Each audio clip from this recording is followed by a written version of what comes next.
Hey folks, on this episode of How You Hot Rod, I sit down with Tad Leach, who had a 1958 Lincoln Continental built on the TV show Bitchin Rides. We talk about how he got into hot rods and the car that he's currently having built by Whipple Motorsports, a 1956 Lincoln Premier. So, keep watching, I hope you enjoy.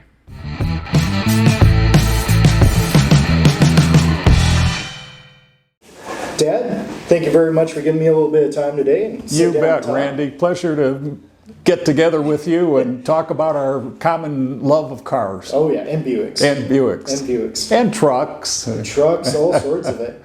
So let's start with cars. How many do you think you've had through your lifetime so far? And I say so far because you never know. You never know. Other than just basic transportation vehicles, probably about 8 or 9 over my lifetime of 77 years. Okay. But, so not as many as some people have had, that's for sure. Yeah. Now, what's the most memorable ones you've had? Car I remember was a 54 green Buick Roadmaster. It was the last car my dad bought before he died. Okay. Last car my mom drove before she quit, and the first one my brother and sister and I drove. So it was the family legend, the Green Giant. The Green Giant. And I always remembered that car. And I was in college at the time, and my mom had a big old carriage house. The only thing she had in there when I went off to college was the old Green Giant and a lawnmower for the guy that came over and cut her grass. And I was in college, swilling beer, not real bright at the time, and my mom about gave that car to a neighbor. And I never thought much about it until probably 25 years later, and it was like, boy, I wish my mom had put that old gal up on blocks and saved it. But what we did was, for my mom's 80th birthday, we tracked down one and restored it to be just like the original Green Giant. One of the fun stories I'll have to tell you about with it is I ultimately wound up as a police chief in a suburb of Chicago. Okay. So my kids just howl about this story. We had at the YMCA in Evanston, where I grew up, they had a Friday night dance in what was called the plantation room, the plant room. Okay. So 4 of us, my buddies and I, were at the end of the parking lot, and we had a cooler with some pop and a pint bottle of Seagram 7. And so we're imbibing a little, and we see this patrol car coming. And so I took the bottle of Seagrams and I handed it to my buddy in the back seat, and it's got the fold down armrest in the back seat. He put it in there and folded it up. So the officer came and we rolled down the window, and he obviously could smell my breath, and he goes, okay, where's the booze? Oh no, we don't have any. So he stepped out of the car. He searched under the front seat, under the dash, glove box, everything else, never did find it. And so when I reproduced the car, my buddy and by the way, my buddy that did that, his uncle was the police chief. Well, when I reproduced it and I went over to Carl's house and showed it to him, and I said, what do you remember about this car? Oh, folding up the Seagram 7 into the armrest, and it was, Did you get another bottle and put in there? I should. That's a good idea, yeah. Just add to it a little more. Add to it. Authentic. When I grew up, of course, there were no cell phones. You basically, before you got your driver's license, you knew where everybody was is when you saw their bicycles there, and so on, or in Evanston taking the bus. And so at age 16, I dragged my mother down to get my driver's license because, like Braveheart, cars were freedom. Yep. And so a car really meant something, because that was your cell phone and your Netflix and that was everything combined. Away from the parents. Freedom to go where you wanted, meet up with the guys and the gals and do things. So that's where my love of cars, and of course I love the Green Giant, but at that time then is you're starting to get GTOs and different things that are faster, and so it arouses your competitive spirit a little bit, and so it became something that's a little sleeker and faster and so on, and starting with the cars. Yeah, I thought it was going to be my last bite at the apple to do Maybellene, the '58 Continental that Dave Kindig did, has the V12 supercharged motor. Brian Falconer, it's his motor. First one he ever did that was supercharged. And so anyway, wound up being an indoor car, and had a lot of fun with it. Won some great awards. Met wonderful people, as any car show you go to, regardless of, I don't care if you've got a $50 rat rod, that's your pride and joy. And so the people you meet and become friends with that are always, you and I are going to keep being friends until you tip your hat goodbye to me. But once I had kind of done what I wanted to do, and the frustration of not being able to drive it, because that indoor show circuit, the cars are so competitive that literally a rock chip could separate you from the next guy. And so you just, you unload it very slowly, and you drive it into the venue very slowly, and so on, to make sure you don't. And then plus, as I've gotten older, is the amount of work to set up the display and the perimeter and the lighting and the carpeting and the mirrors for underneath, and then detailing it again. Oh my gosh, yeah, crawling underneath and cleaning it. So it kind of got to that point where, okay, it's time to go. So 2 years ago at Barrett Jackson, we sold it. A gentleman that bought it, J.B. Salter, wonderful guy. We are friends, and somebody will appreciate it. Somebody that will appreciate it. He takes care of it, and so yeah, really, it turned out very well. Good. But now probably this time my last bite at the apple, which my kids always laugh about and go, yeah, sure. Doing a '56 Lincoln Premier convertible.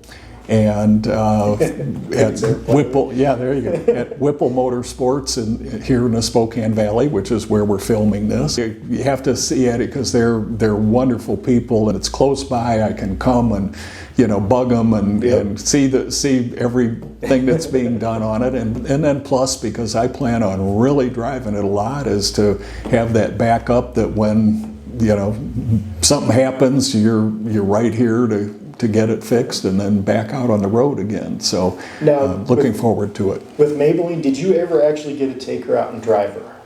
Now you're going to make me, and when my wife sees this, she's going to go, yeah, I remember that. We were up at J.F. Lanier's show in Soyuz, Canada. Okay. And it had rained. And so a bunch of us that went up there, we were all in their rented condo, and that Canadian beer is very tasty. So I wanted to be diplomatic with the Canadians, and so I had a few. And the sun came out, and you could see they had kind of a pre-show at this bar on the lake that we were staying at. And you could hear the music and see that, and I was like, oh gosh, this is the time, I need to drive this thing one time at least. And so I said to my wife, Sue, I said, all right, honey, we have to go out and no, you're not taking that car out and do, because she knew I'd probably do something stupid and then regret it later.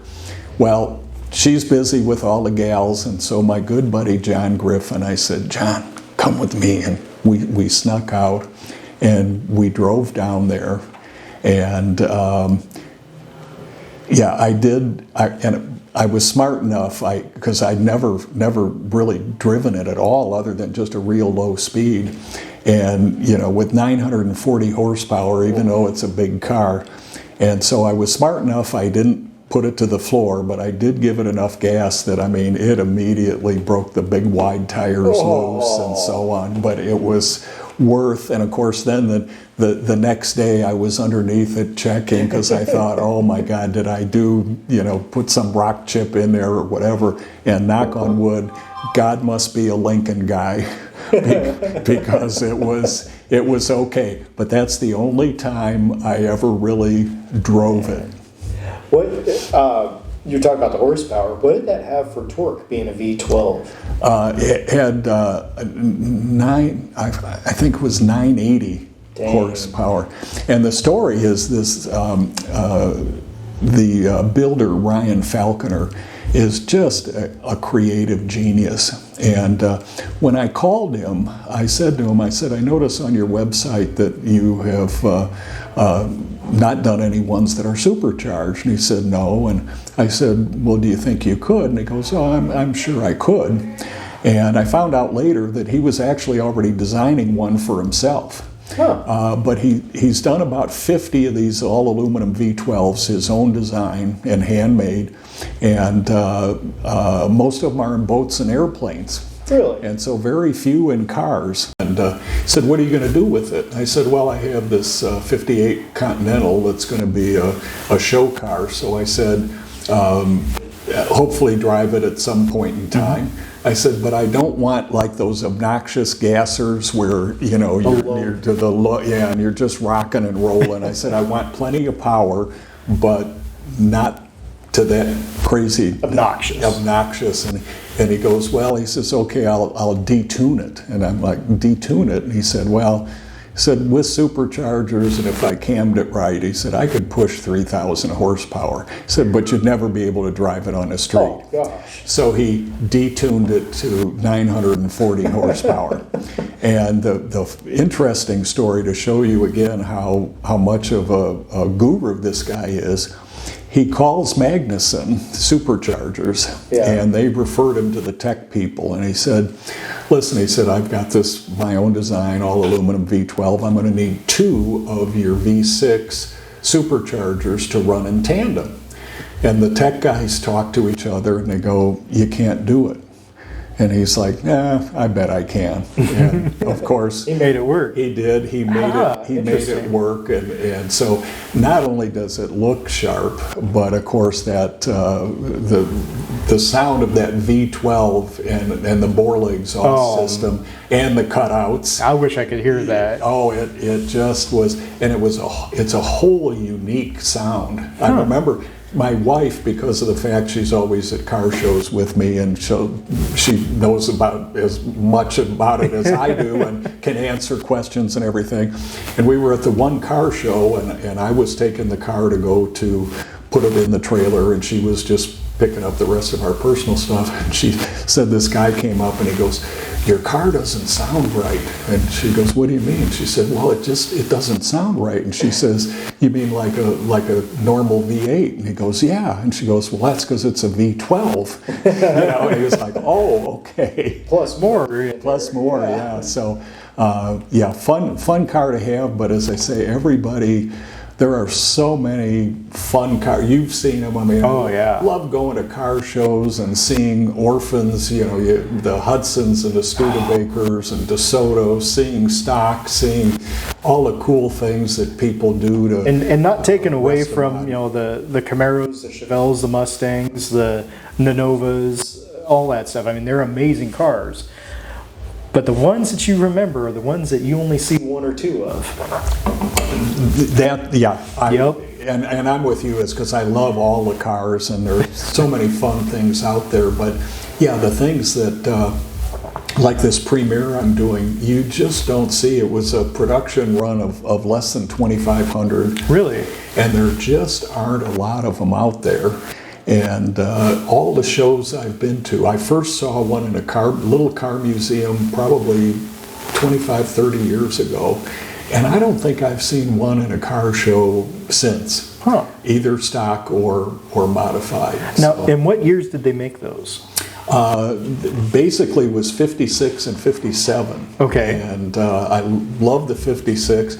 And interesting is there was an architectural organization that had never given an award to cars, but they gave one to the 56 Premiers. Really? And Elvis Presley owned one. Are you kidding me? I did not know that. got I a always picture thought he of was him. Cadillacs. Yeah, no, he had quite a few cars. Oh, yeah. Cadillacs, certainly Cadillacs included, but yeah, he had one in a kind of a lavender. They had some real pastel colors then. Oh, His interesting. was kind of a lavender, and with this too was kind of one of those that I said God has a sense of humor, because when I was at the Barrett-Jackson selling Maybellene, I had talked to Eddie Whipple ahead of time, and I was like, of course, Eddie, before, got to make sure the car sells and at a decent price, and if so, then we'll talk about building something. So I'm at the show, and I'd only talked to Eddie on the phone, but he and his wife came walking up and introduced themselves, and so we got chatting, and I said, Eddie, the other thing I'm a little concerned about is, because I said I've talked to a couple of builders and they have long waiting lists, and I said, at my age, in a few years, I'm not sure which side of the grass I'm going to be on, so I'm a little concerned about that. And he said, well, if you want to do business, we can talk. And then I also got a call from these Canadian friends of mine, and they knew I was originally, because I had told them that originally I wanted to do a 56 Premier with Dave. And so I get this call from one of my Canadian friends, and he goes, hey, Larry, another one of the Canadian friends that I have, says the guy that he works for has a 56 Premier, and he thinks he would sell it. And I'm like, oh yeah, nice try and everything. Well, after Maybellene sold and I'm sitting down there in the audience, here comes Larry up and he goes, you want to see some pictures of the 56 Premier? And I'm like, oh my goodness, God has a sense of humor. One gone, one comes in. So the builder fell in line, the car fell in line, and so it was meant to happen. It was meant to happen, and Eddie and AJ at Whipple Motorsports here have just been a pleasure to work with. They have some great ideas. They do fabulous work, and so I'm thrilled to be working on this, and nice. Looking forward to the day I can come over and pick it up and take it home. I did my homework because I wanted to make sure that I just didn't get somebody close so that it was close. I wanted it close, but it has to be. It had to have a level. Gotta be at the top flight, and so I did my homework and had seen a lot of their work, and they come highly recommended, and I can see why. So. Oh yeah. Tad, thanks for giving me a little bit of time today and talking about the cars and how you got to this point in them. So how about we go check a few of them out there? Absolutely. They got some wonderful cars they're working on, besides mine. All right. Thank you very much. Thank you, Randy.